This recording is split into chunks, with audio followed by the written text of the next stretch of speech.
दोस्तों, आज मैं जिस शख्सियत के बारे में बात करने जा रहा हूँ, जिस व्यक्ति के बारे में आपको बताने जा रहा हूँ, वो कोई मामूली इंसान नहीं है और वो कोई भगवान भी नहीं है। लेकिन उसने भगवान के मुकाबले बहुत से अच्छे कार्य आम जनता के लिए किए हैं। मैं राजस्थान के गांधी और मानवता के प्रचारक श्रीमान अशोक जी गहलोत की बात कर रहा हूँ। जी हाँ, अशोक गहलोत पूरे इंडिया में और देखा जाए तो पूरे विश्व में एक ही ऐसा मुख्यमंत्री है जिसने इंसान के जन्म से लेकर मरण तक की व्यवस्था योजनाओं के माध्यम से करके रखी है। आइए हम बारी बारी से इनकी योजनाओं के बारे में और उनके कार्यों के बारे में जिन्होंने आम इंसान की सुविधाओं के लिए दिए हैं, उन कार्यों की बात करते हैं। जैसे बच्चा जन्म लेता है, जन्म लेने से उसकी माँ का जितना भी खर्चा हॉस्पिटल में होता है वो मुफ्त होता है। बच्चा जब जन्म लेता है, जन्म के वक्त उसकी माँ को पालन पोषण के लिए सरकार राशि देती है, जिससे उस बच्चे को 2 से 3 महीने, 6 महीने, 3 साल तक उस बच्चे को पाला जा सके। अब आगे की बात करते हैं। आगे सपोज मान लो किसी फैमिली में कोई डिस्टर्बेंस हो गया और कोई बच्चे के पिताजी की डेथ हो जाती है और उसका पालनहार करने वाला कोई नहीं होता है, तो गहलोत साहब ने यह व्यवस्था करी कि सरकार आपको बच्चों के पालनहार की व्यवस्था भी करके देगी। यानी गहलोत साहब ने आदमी के मरने के बाद, अपने पति के मरने के बाद भी इतनी सुविधा करके दी है कि आप अपने बच्चे का पालन पोषण सरकारी योजना की वजह से कर सकते हैं। वो पैसा देने के बाद जब बच्चा 3 साल का हो जाता है, 3 साल का होने के बाद बच्चे के लिए स्कूलों में मुफ्त शिक्षा 12वीं तक की व्यवस्था करने वाले भी अशोक गहलोत हैं।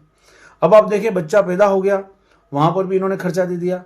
अब बच्चा बड़ा हो गया और वो बच्चा अब स्कूल में जाने वाला है, तो वहां पर भी जाकर गहलोत साहब ने मुफ्त शिक्षा की व्यवस्था कर रखी है।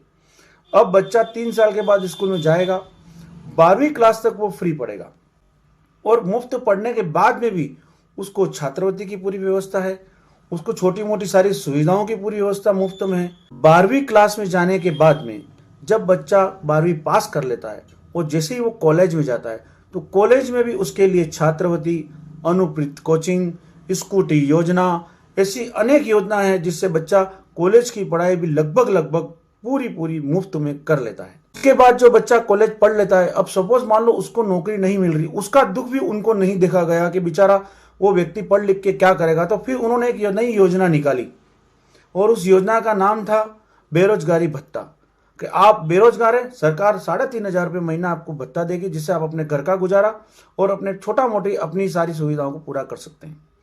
अगर बेरोजगारी भत्ता नहीं मिला, उसके बाद भी बच्चा इतना तो पढ़ लेता है कि अपनी अच्छी खासी इनकम कर लेता है। अब आपने देख लिया, बच्चा कॉलेज पढ़ लिया, नौकरी लग गई, उसकी पूरी जिंदगी सेटल हो गई। यहां तक की व्यवस्था अशोक गहलोत ने करी। लेकिन फिर उसने सोचा, नहीं यार, हमारी जवाबदारी यहां तक खत्म नहीं होती है।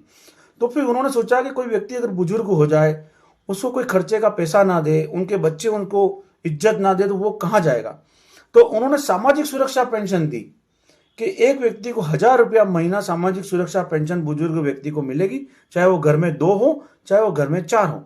तो कम से कम वो बुजुर्ग अपना साल भर का लगभग 12-13 हज़ार रुपया बनता है, और 2 बुजुर्ग हैं तो 24-25 हज़ार रुपया खर्चा उन्होंने सरकार की तरफ से दिया कि बूढ़ा इस उम्र में व्यक्ति अपनी जीवन यापन को चला सके, किसी के सामने उस व्यक्ति को हाथ ना फैलाने पड़े इस उम्र में। तो आपने देखा, सारी व्यवस्था हो गई, पढ़ भी लिया, यात्रा भी कर ली, बूढ़ा भी हो गया और मर भी गया।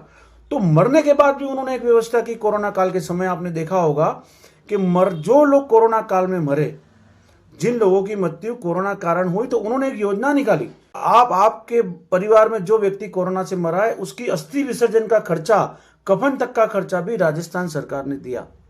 इसीलिए मैं कहता हूं कि पूरे इंडिया के राजनीतिक इतिहास काल में सिर्फ एक ही मुख्यमंत्री ऐसा रहा है जिसने इंसान के जन्म से लेके मरण तक की व्यवस्था योजनाओं के माध्यम से की है। सारी व्यवस्थाएं कर दी, सब कुछ कर दिया, इसीलिए उसका नाम अशोक गहलोत है। इसलिए ऐसे मुख्यमंत्रियों का सम्मान करना और उनका साथ देना हम जैसे पढ़े लिखे लोगों का दायित्व बनता है। जय हिंद, वंदे मातरम। आपका मनोज श्रीमाल, शब्बा खैर।